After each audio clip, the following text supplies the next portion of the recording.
Okay, let's jump right in. We're looking at David Ndolo's 2025 book, Tech Evolution: Humanity in the Digital Age. You brought this one up because, well, you need a really fast, high-level grasp of how tech is changing what it means to be human, right? So our mission for this deep dive is pretty clear.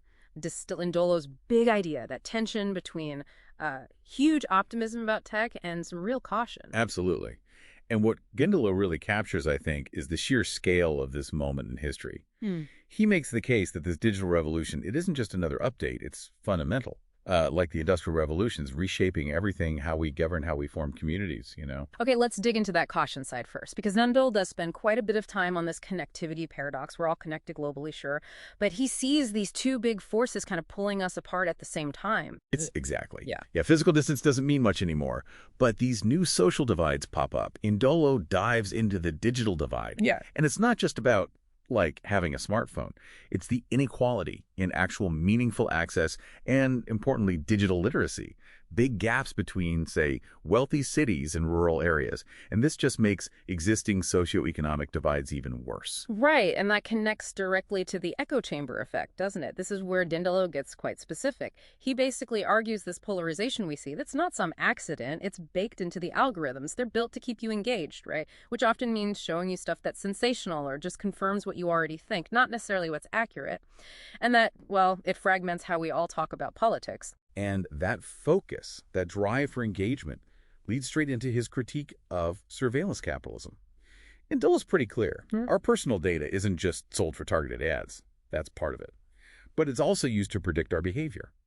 And even nudge it. He talks about things like real-time price adjustments based on your data, or maybe even loan applications. Our digital trail becomes this like constantly evaluated asset. That prediction aspect, yeah, that's where the AI challenges really surface. Dello makes a really critical point here.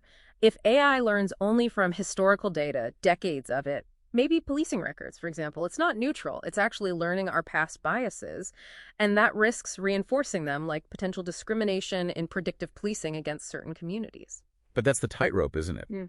He points out these significant risks, these cautions, but then he immediately asks, okay, where is this same technology doing profound good? If you shift that AI investment from, say, surveillance towards well-being, look at healthcare. The impact is huge. Yeah, he uses telemedicine as a really strong counterexample. And it's more than just a video chat with your doctor. Nidalo gets into how it improves access for people in remote spots through remote diagnosis, different care models. It bridges those physical gaps we talked about earlier. Right. And then using more advanced AI takes it even further into personalized medicine. Duell gives some pretty compelling examples. AI looking at your specific genetic makeup, your medical history, to tailor treatments just for you. It's a move towards real precision. Yeah. Getting away from one-size-fits-all approaches, better outcomes. And we also see tech making a difference in social movements, too. Dinalo really stresses how these platforms can empower society.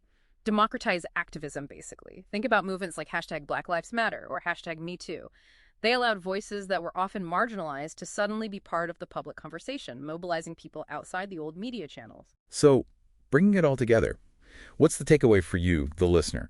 Endel is urging this constant balancing act. Technology has to be a tool that connects us, builds real relationships, not something that isolates, which raises a key question he poses at the end. His conclusion calls for, like, real collaboration. We need intentional conversations about this stuff, and we need everyone involved, policymakers, tech companies, regular citizens, bringing different perspectives to the table. So exploring Ndolo's ideas, it really feels like a call to action. To wrap up our deep dive, here's something to think about. If technology really is just a tool, and its future is shaped by the choices we make right now, what's one immediate choice you could make today to help build that more ethical, more human-focused digital future?